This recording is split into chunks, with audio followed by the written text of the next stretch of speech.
Hey, it's Jared Enderton here, head coach of Invictus Weightlifting. Today we're going to cover 3 ways that you can make your jerk better today. So 3 of the most important things in the split jerk that if you work on them, your jerk will get instantly better. I'm here today with Maddie Myers. She's a CrossFit Games athlete and American record holder in weightlifting. So she's going to get into the split jerk position. The first thing we're going to talk about is the dip and drive. Okay?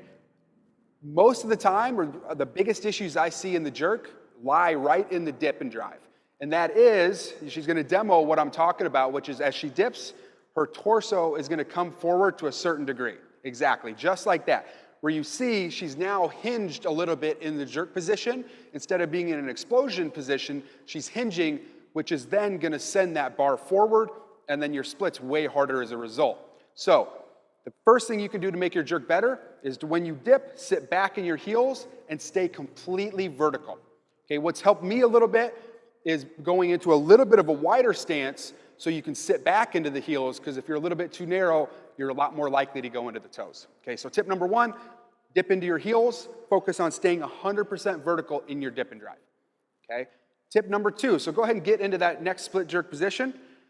We'll do a split jerk. Now, tip number 2 is focused on the front leg.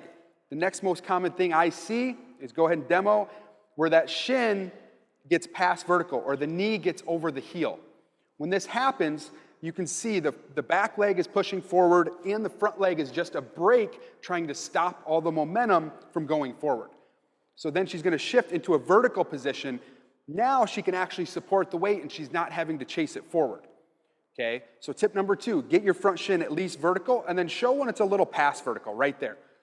So this position you'll see most top weightlifters in, because they're actually able to press back into the weight a little bit as they catch with that front leg and then push back into the bar. So you have one leg pushing this way, this one this way, creating kind of a little triangle of support for the barbell overhead. Okay, the next thing, I'm going to come over on this side.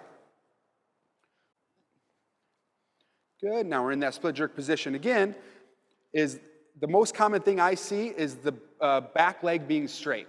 Okay, so tip number 3 is get a good back bend in the back leg. Okay, so you see how straight it is. What you'll commonly see is exactly what she's doing, where the hip follows and it's turned down, and she ends up leaned forward as a result, which of course then the bar is going to go forward. Or the other thing you see is the midline breaks as a result. Okay, so she's going to be kind of in this position where the back leg's still straight, but her midline's broken, trying to overcompensate to stay upright. Okay, so what we want to see, good, go ahead and relax. What we want to see is a good back, is a good bend in the back leg. Okay, this way she's nice and upright still, able to support the weight, but she's not bent too severely, right? She's not in like a deep, deep lunge. Exactly. The knee is just behind the hip, and of course the toes are behind the knee.